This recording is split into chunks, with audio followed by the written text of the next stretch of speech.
Steve Harvey had a lot of good insight and stuff like that. Well, first, let me dip off on this because I got some timestamps that I want to address. But he had a lot of conversations to say about a lot of things. But it's some things that I want to play specifically that I think is going to be best for this conversation because you guys know it always comes back down to the money. All right? So make sure you hit a like for the YouTube algorithm, subscribe to the channel, and turn on your notifications. I will be reading super chats throughout the show. Let's see what we got here, ladies and gentlemen. Hold on 1 second.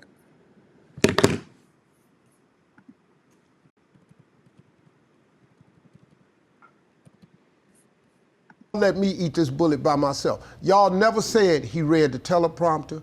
The company never came out and said, I'm the director, I told him to say that. Y'all just left me hanging. So I'm not doing this no more.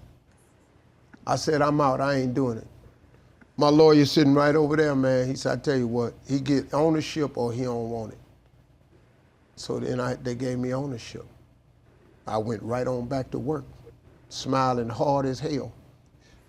I'm reason you lost everything twice. Yeah. In 2005, you had $1,700 left. This was after Kings of Comedy. Yeah. You got $1,700 after you made, what, like $30 million on that tour? Dog, we made more than that. He has think about this, y'all. $1,700 inside of his bank account after they had finished the Kings of Comedy tour. And that they had collectively made over more than $30 million after coming off tour. Now we going somewhere with this. We're going somewhere with this. Let's continue.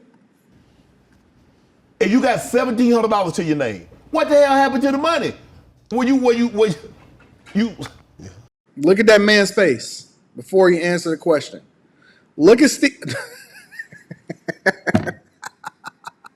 Look at Steve's face before he answered the question. I'm glad that I'm able to do it on a big screen instead of the smaller screen today. Look at Steve's face before he answers the question.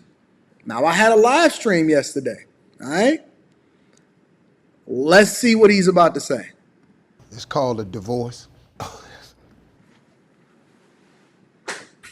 Let me rewind that back for the people in the back. Let me rewind that back for the people in the back. Yeah, it's called a divorce.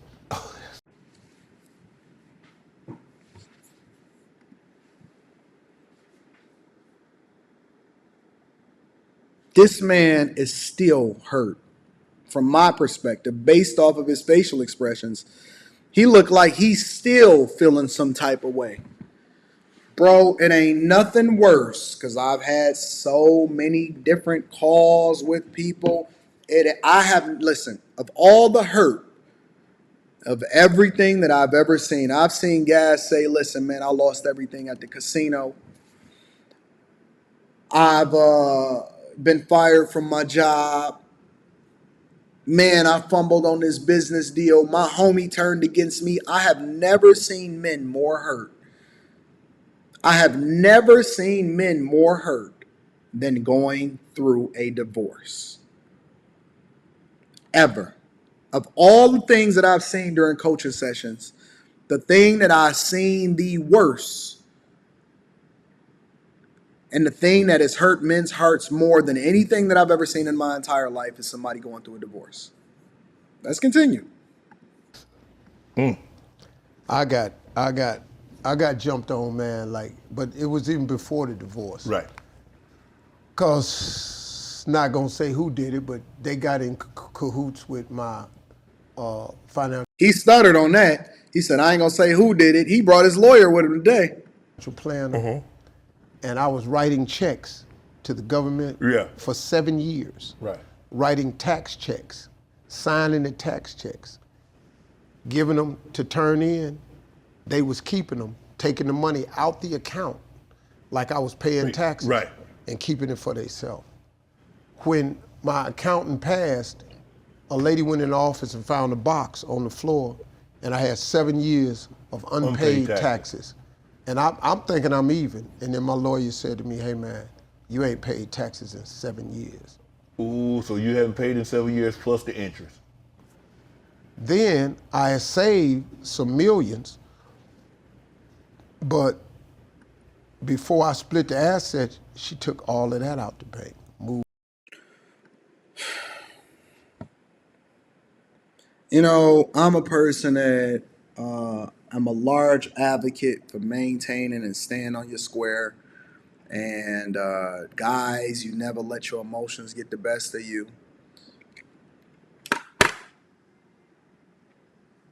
I think that Steve Harvey could quite possibly be one of the strongest people that I've ever seen in my entire life. Because I cannot imagine what I would do if the picture that he's painting right now played out for me. I cannot imagine what I would do or how I would feel if the situation that he's saying right now played out for me. Mm. Mm. Mm. Jesus be offense.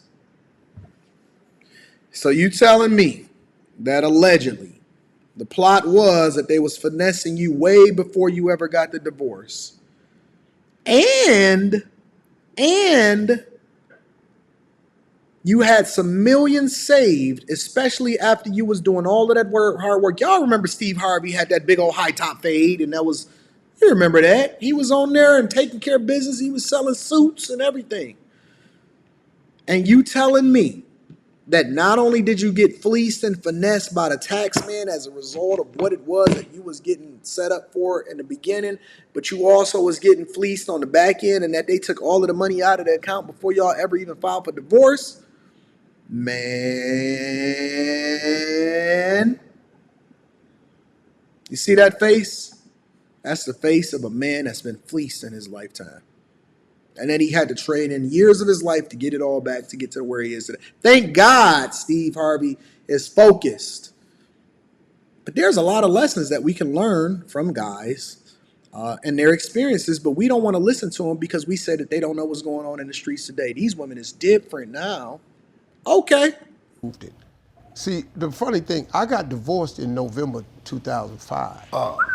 But then they went on the rampage to destroy me and act like we was in a divorce fight. We were actually just trying to split some assets. Right. The divorce was over. Right. It was no fight for nothing. Right. It was just, let's split the assets. But you took all the assets. Right. And I was stuck with this tax bill. Right. So I had to pay 7 years of back taxes with interest and get current. I was in a world of trouble, man. So when I looked up, man, I had $1,700.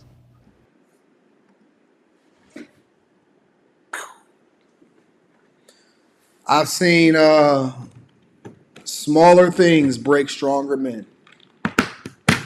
I've seen smaller situations, much smaller situations, be the catalyst behind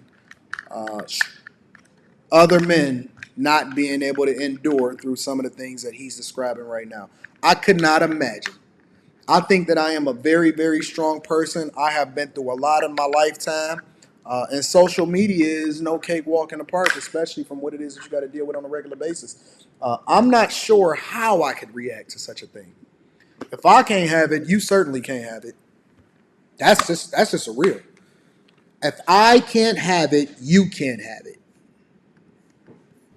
But that's when I went to New York and signed the contract for syndicated radio. Here come God again, rescuing me. That just gave me a little bit of money. I wasn't making what I make now. I make like 10 mil a year off radio. Back then, you know, because I just wanted to get in the dough. Right. And that kept Wait. Did he say 10 mil a year? Let me back up for a minute. mil a year off radio. Me a little bit of money. I wasn't making what I make now. I make like 10 mil a year off radio. Back. Did I hear that correctly? Were they paying that type of money from radio? I didn't know that the bags was like that. Hold on. Wasn't making what I make now. I make like 10 mil a year off radio.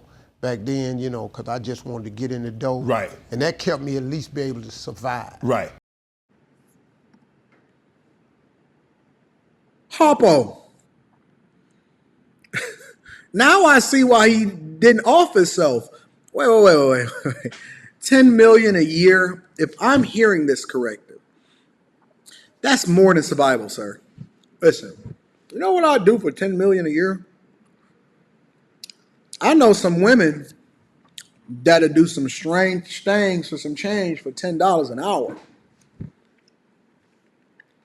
I know some of y'all in the chat is willing to give up your left kidney for $1,000. Some of y'all will mortgage your entire future for a $600 payday loan. This man said 10 million a year was survival money. Harpo. Where they do that at? Jesus.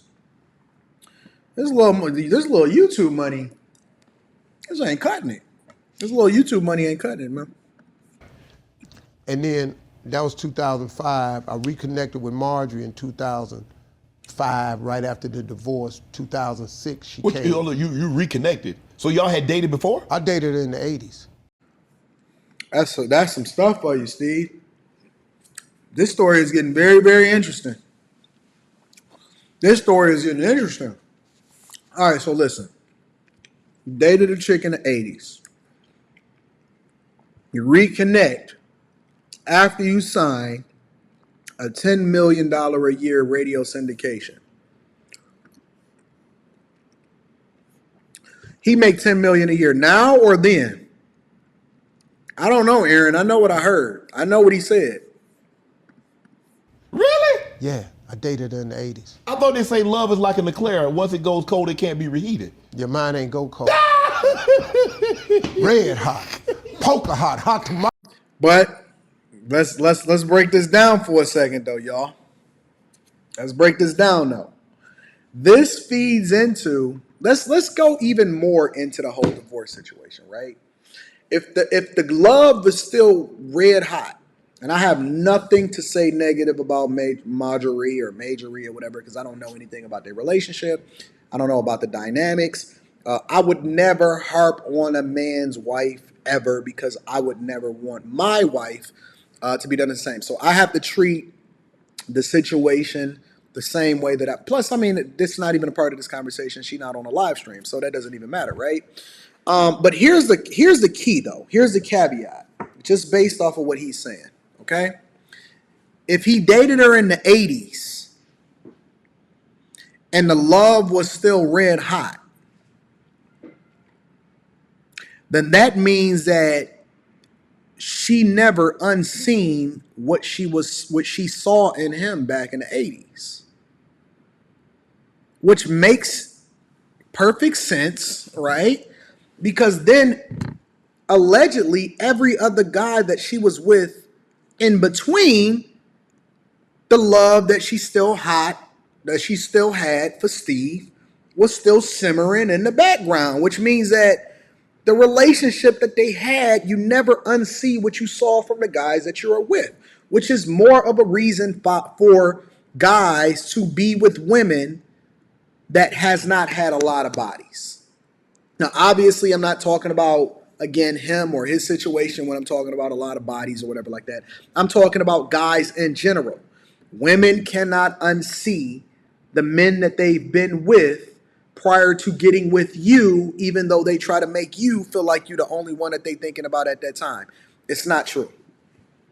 That love was still simmering, and when allegedly, whatever their situations were dissolved, he got divorced, she moved on from whatever it is that she had going on or whatever, they still found a way to reconnect. It wasn't like Hancock. I don't know if y'all ever seen that movie with Charlize Theron, I think that's her name, and Will Smith, in which they just somehow magically reattracted to each other. No, it was still there. It never really went away. It was there bubbling in the background the entire time. It was simmering. It was on autopilot or whatever, and then as soon as the opportunity presented itself, it came back together. Do you think it was hard for them to get back in touch with each other? Whoever it was that she was with or whoever it was that he was with, they were still paying attention to what each other had going on prior to them reconnecting. Come on, man.